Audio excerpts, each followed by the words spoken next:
ES Audio. From the Evening Standard in London, I'm John Weeks, and this is The Leader. A bit like a trickle of water, Ernest Hemingway said his bankruptcy came slowly at first, then all at once. After years of mounting debts and warnings about high payouts to bosses, Thames Water is now in the flood. Its chief executive suddenly quit, and it's facing collapse. It's reported that ministers are drawing up contingency plans for putting it into temporary public ownership as it carries debts of £14 billion. That's less than a day after Chief Executive Sarah Bentley resigned with immediate effect after spending 3 years in the role. She recently revealed she'd give up her bonus due to the water industry's continued struggles with sewage outflows and leaky pipes.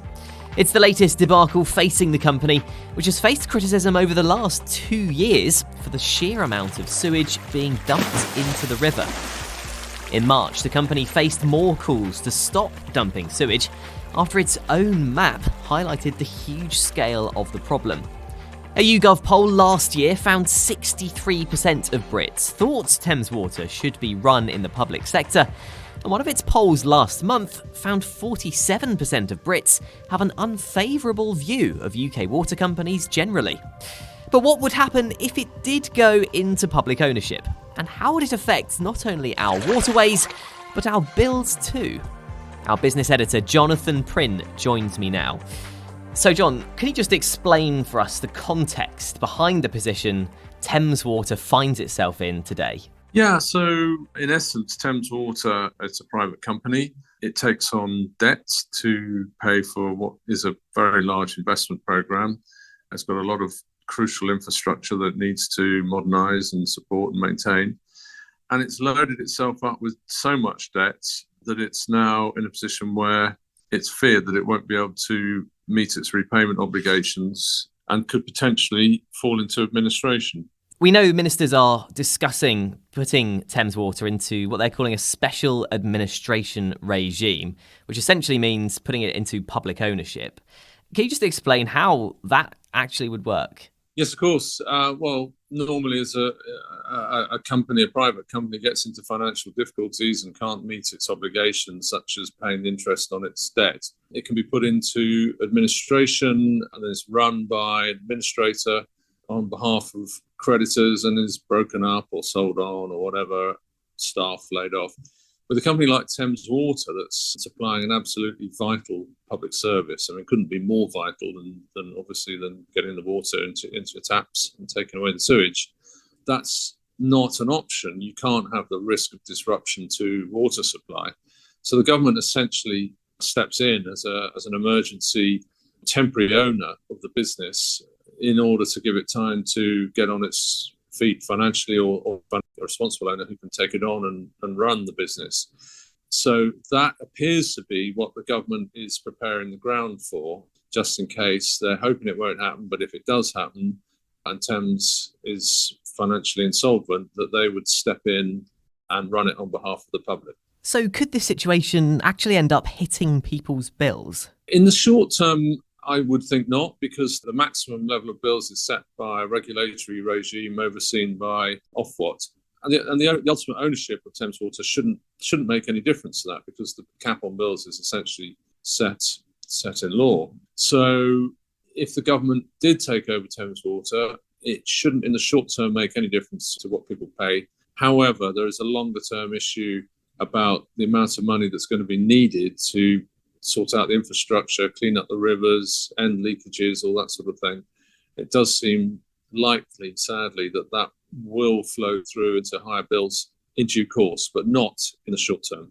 And I understand the alternative option to going into this special administration regime is for Thames Water to actually secure fresh private funding from shareholders or others. Is there any chance of seeing that? How likely is that scenario? I think it's entirely possible. It has shareholders with very, very deep pockets, including a huge Canadian pension scheme. It's been in talks with its shareholders for some months now to secure an extra, the sum's not been confirmed, but it's rumoured to be around an extra £1 billion of equity That's on top of £500 million that was delivered to the company in a previous fundraising round earlier in the year. So, and that billion would obviously be extremely helpful. They could pay off some of the debts that fall due, but it obviously wouldn't wipe out the 14 billion that it has amassed. And that's a huge amount of money. And the problem is that the interest rate on a lot of that debt is going up. Or if it has to refinance the debt, it has to refinance it at a higher price, at a higher interest rate. So all of that is putting massive pressure on Thames Water's balance sheet.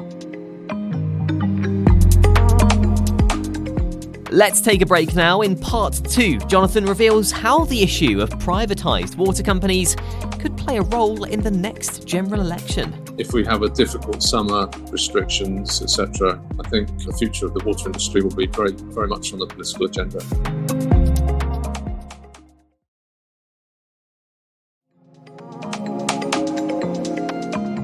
And this story has sort of prompted a conversation around public ownership.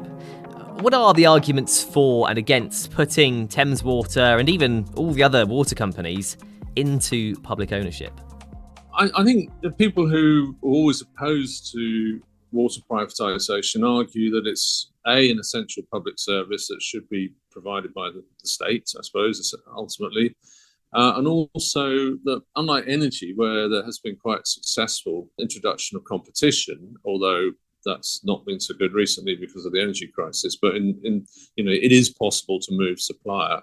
In water, you can't move supplier. If you live in London, your supplier is Thames Water, and there's no one else you could go to. So people say, well, it's essentially a private monopoly, and that has no place in the private sector, especially as it's providing a vital public service. So people say it's just not suited to private ownership. They also argue that investment has been given a lower priority than returns to shareholders, dividends and so on, and also rewards to senior management. So that would certainly be the main argument of people who think it should be renationalised. But against that, you can't renationalise an entire industry without compensating the existing owners. Or you could, but it would have disastrous implications for the UK's reputation as a safe place to do business. And buying up the entire water industry, I haven't done the sums, but these are companies, each of them valued at probably many hundreds of millions, if not billions of pounds. So you're looking at a huge, many billions of pounds to buy back the water industry from its current private owners. There's just no way, with the state of the public finances at the moment, that any government would be prepared to do that, I suspect. And when you look at the situation and the state Thames Water has gotten in terms of debt, I understand there's also been criticism of the regulator Ofwat. What have people been saying?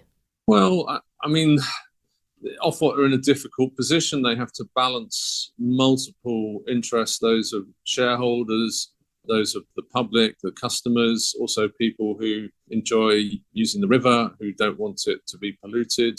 So they do have a very difficult balance to get right. But I guess that certainly it has been argued that they haven't allowed enough investment in the pipe network and the sewage network and so on for Thames Water to clean up its act. But equally, no one wants to pay higher bills. So they are stuck between a rock and a hard place. But, I think given the state of the industry at the moment, people will be asking quite hard questions about how Ofwat allowed it to get into this condition, given the massive public concern at the moment about the huge numbers of incidents of polluting the Thames and other rivers and around the coast of the UK. That's it. And obviously, before this news today, there's been talk about sewage dumping and the need for hosepipe bans across the country as well. Could this become a bit of a key talking point in the run-up to the next general election next year or early 2025? I think so. I think it slightly depends on what weather we get over the summer. In a way, the water industry is the kind of mirror image of the energy sector. The energy sector we talk about all through the winter when our bills are at their highest and it's cold outside and we're putting the heating on. And interest in the energy sector rather dies away during the summer months when we don't need the heating on. In the same way, But in the complete sort of 180 degrees opposite way, people get very excited about the water industry during the summer when we face the threat of hosepipe bans and all the rest of it. If we have a long, hot summer, I think it's inevitable that we'll get a hosepipe ban back in London. They're already in place in parts of the southeast and the southwest.